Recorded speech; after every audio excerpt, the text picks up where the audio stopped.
Welcome to all of you. आप लोगों का इस मैथ की क्लास में आप लोगों का बहुत बहुत स्वागत है। यानी क्लास 11th में आप लोग कोऑर्डिनेट ज्योमेट्री में पढ़े होंगे स्ट्रेट लाइन, कार्टेशियन प्लेन। तो एक एक करके उसमें हम लोग पढ़ते हैं। जैसे मान लीजिए आपका इक्वेशन ऑफ अ लाइन है, passing through 1 point, 2 points, intercepted form, gradient intercepted form. तो बेसिक सी बात है, आज हम लोग सीखने जा रहे हैं कि इंटरसेप्टेड फॉर्म है, we have to prove x by A plus Y by B equal to 1 कैसे आता है, हमको प्रूफ करना है। ताकि प्रूफ करने से ये होता है कि उसका पूरा का पूरा जो कॉन्सेप्ट है आपको क्लियर हो जाएगा। तो सबसे पहले हम लोग इसको लॉजिकल तरीके से समझते हैं। This is Y axis and X axis, ये क्या है, लाइन ऑफ इक्वेशन है। इसका मतलब हुआ कि एक्स एक्सिस पर जो इंटरसेप्टेड फॉर्म होता है वह होता है ए, और वाई एक्सिस पर जो इंटरसेप्टेड फॉर्म होता है बी। ठीक है, इतनी सी बात है। एक्स एक्सिस पर इंटरसेप्टेड फॉर्म मान लीजिए मैंने कह दिया कि आपका ए है, वाई एक्सिस पर जो इंटरसेप्टेड फॉर्म है मैंने कंसीडर किया बी है।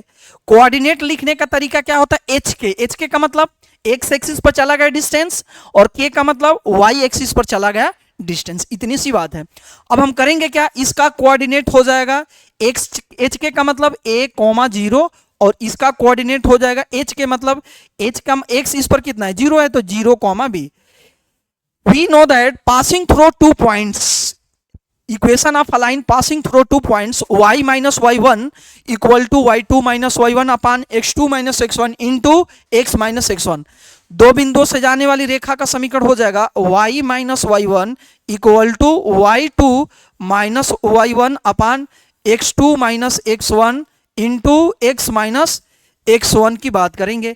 अब कुछ नहीं करना है, बेसिक से कंसेप्ट की अगर बात करें, यहां पर आपका x1 हो गया, ये आपका y1 हो गया, ये हो जाएगा x2, और ये क्या होगा आपका y2। कुछ नहीं करना है, वैल्यू उठा के रख देना है। अब यहां से हम क्या करेंगे, y माइनस y1, y1 कितना है भाई 0, तो हम यहां से क्या लिख देंगे 0 इक्वल टू, बातें क्लियर है, तो कहेंगे सर बिल्कुल क्लियर है, y2 माइनस y1, यहां से क्या होगा x। अब देखिए y2, तो y2 की वैल्यू कितनी है b, और y1 कितना है 0, तो यहां से लिख देंगे हम लोग क्या, यानी b माइनस 0 अपान x2 माइनस x1। x2 कितना है 0, x1 कितना है a, इसका मतलब ये हो जाएगा 0 minus a, 0 minus A into x minus x1। x1 की वैल्यू कितना है, तो a है। थोड़ा सोल्व कर लेंगे इसे, तो क्या होगा y equal to minus B. यहां से देखिए, अगर मैं इसको लिखना चाहूं डायरेक्ट तो क्या लिख सकता हूं, तो बोलेंगे सर लिख दीजिए minus B by A, into में हो जाएगा एक्स माइनस ए। सोल्व करेंगे, थोड़ा सा सॉर्ट आउट करेंगे, माइनस बी एक्स और plus a b upon a. यहां से हम लिख सकते हैं क्या, इसे y equal to minus b x plus a b upon में क्या होगा ए होगा। अब सॉर्ट आउट करेंगे बड़े प्यार से, इसको ए को क्या करेंगे भाई, मल्टीप्लाई कर देंगे इधर, तो ये क्या हो जाएगा a Y equal to minus b x plus a B.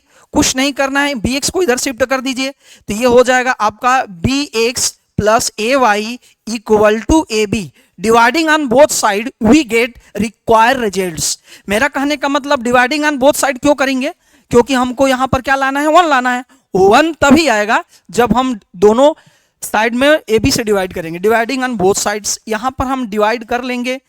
कैसे डिवाइड करेंगे भाई, ए बी से यहां भी डिवाइड, ए बी से यहां भी डिवाइड, और ए बी से यहां भी डिवाइड करेंगे। बी से बी सॉर्ट आउट, ए से ए सॉर्ट आउट, और ए बी से ए बी सॉर्ट आउट। हमको क्या आ गया भाई, X by A plus Y by B equal to 1। This is the required result. ये आपका क्या हो गया, तो बोलेंगे कि सर ये हमारा बिल्कुल क्या हुआ, रिक्वायर्ड रिजल्ट हो गया। बातें क्लियर है। हमको क्या प्रूफ करना था, देखिए X by A plus Y by B equal to 1। इस टाइप के क्वेश्चनों में क्या होता है, अगर आपको जैसे बोर्ड एग्जाम देते हैं 10th का, 11th का, 12th का, तो उसमें होता क्या है, कॉन्सेप्ट क्लियर है तो क्वेश्चन कैसे भी डाइवर्ट होगा, आप चीजों को बड़े प्यार से सोल्व कर सकते हैं। इसलिए कहा जाता है कि मैथ में कॉन्सेप्ट बहुत बड़े मायने रखता है। ठीक है, थैंक यू वेरी मच। ठीक है, पढ़ते रहिए, जीवन में आगे बढ़ते रहिए अपने।